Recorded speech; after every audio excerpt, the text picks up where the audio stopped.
I don't like how that looks. So I might sand those off, grind those down. And then we actually have wiper blades from...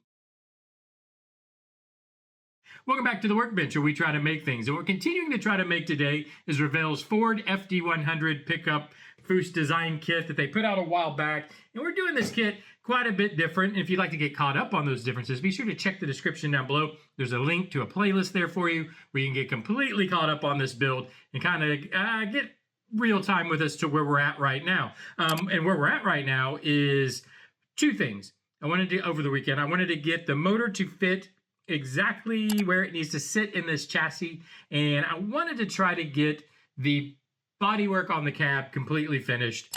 Well, we've come close on both, and as usual, not quite all the way there, but we're actually very close. But first, let's look at the motor in the chassis. So I need to get the motor to sit in the chassis so that we can get a front end on this thing and have the chassis all buttoned up. But to do that, I need to get the motor to sit where it needs to sit, and I think we were there. Let me show you up top here.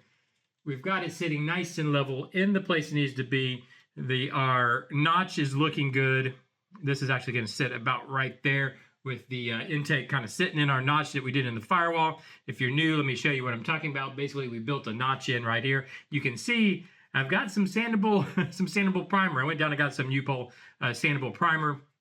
So now we can get things into primer, which makes it easier to see, makes things easier to look at. And so now we can see our nice notch and the curve that I kind of put into it to follow that intake like so. But I've got the motor sitting where it needs to be, and it took a little bit, well, it took a little bit of work for me. For you guys, it'd probably be really simple, but it took a little bit of work for me. And basically all that was kind of filing down this inside rail. This pipe here on the exhaust was actually forcing the motor to sit up crooked like this.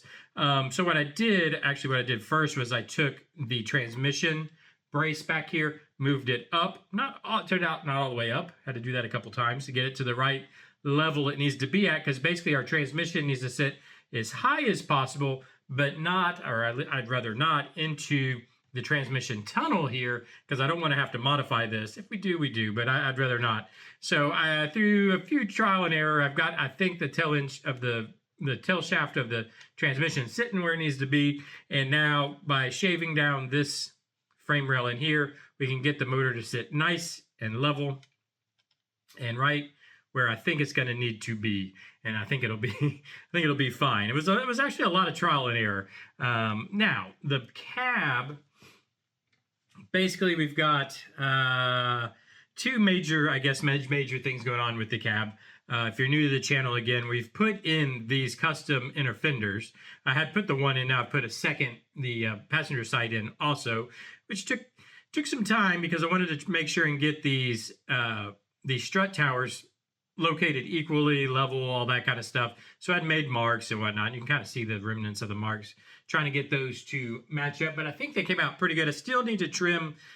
So I've put in this back part of the, back part of the inner fender. This still needs more blending in like we did over here. It also needs trimmed onto the back to right. I can see it just a little bit. It needs to be trimmed to right there. Basically, I'm trimming it to the edge of the original fender because that's where the firewall is going to be, just like I did on this one. So this will need to be trimmed back yet. This needs to be trimmed down yet. The front side of this inner fender that I'm building in. And then there's a little bit more blending that needs to go on there. This just needs a little bit more sanding. I think we've got enough material there. I just need to sand there to kind of smooth it out.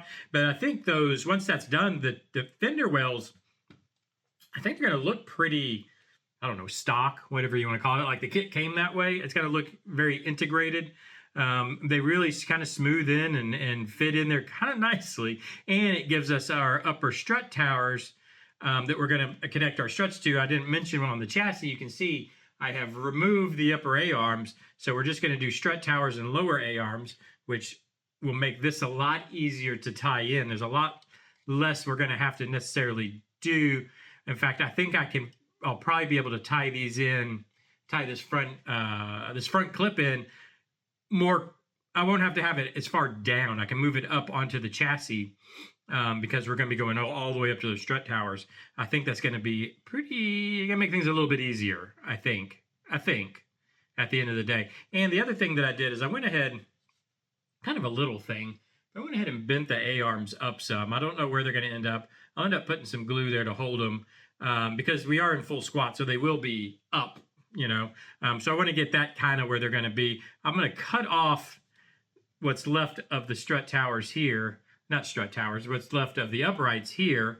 And then I'm going to just make my own spindles. In fact, I was thinking about using, we've got some spindles here from, I don't know if these are going to work, or I might find some from another kit.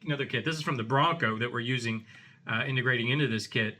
I might use the spindles from the Bronco. I mean, that could work actually. I mean, they've got, I don't know. We'll have to see if that'll work. The other thing I wanted to mention too, Bodywork. Basically, the Bodywork's done for the cab, but I'm thinking about removing these wiper blades. I hate the integrated stuff like that, the molded in. I don't like how that looks. So I might sand those off, grind those down. And then we actually have wiper blades from the, if you see them here, the wiper blade here from the Bronco that maybe we can incorporate in, or just no wiper blades at all. I don't know. Let me know what you think down in the comment section. Should I just go no wiper blades? Should I leave these and just kind of try to paint them in? Well, I like to be able to paint them off the car and then integrate them in. I think it just looks a lot better. But do we go no wiper blade? Do we go Bronco wiper blade? Let me know what you think down in the comments. I'm thinking we try to incorporate these wiper blades in if we can. I don't know. Let me know what you think down in the comment section down below. But I think we're making good progress. I need to trim. I can't get the body to fit on until I trim this back part of this inner fender. So hopefully we can have that done tomorrow. I would like to have, for tomorrow, I would like to have the bodywork done. As far as the front here, this just needs a little smoothing. I had to do a little bit more bodywork right here to get it to look like the other side. I'm just going to smooth them around. We're going to call that good. I'm going to finish forming those in. We're going to call it good. And then I'm going to decide, I'm going to look at your comments and decide, do we leave the wiper blades or not, or the wiper arms and blades.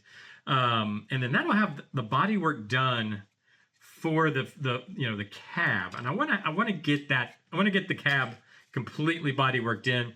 I did not get to, there's a drop of water underneath this primer. That's all right.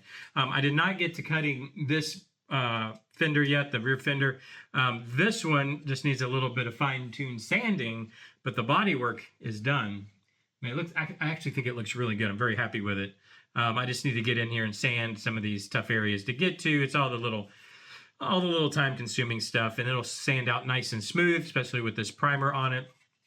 And I think we'll be good on that. And then that'll just leave this fender, which I think is going to be the last of the bodywork. I'm still deciding if I want to incorporate the Bronco tailgate, since we're doing the Bronco grill, the whole grill setup. Oh, speaking of, I have the bumper here too in primer, so we can kind of see what that looks like.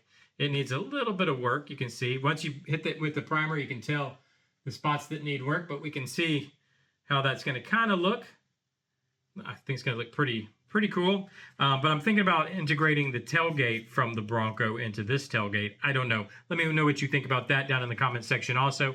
Anyways, let me know what you think about the whole build. It's slow progress, but I'm just trying to keep moving along, keep things moving forward. Once we get this body work done, we can do the interior work too. And then we can start obviously laying paint too.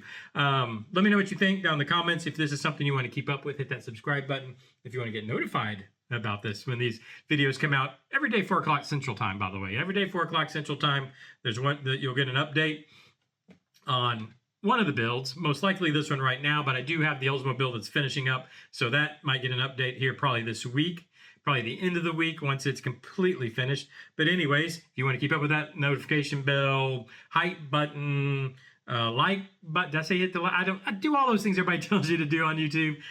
I've got a lot of work to get to. I'll see you guys tomorrow. Bye-bye.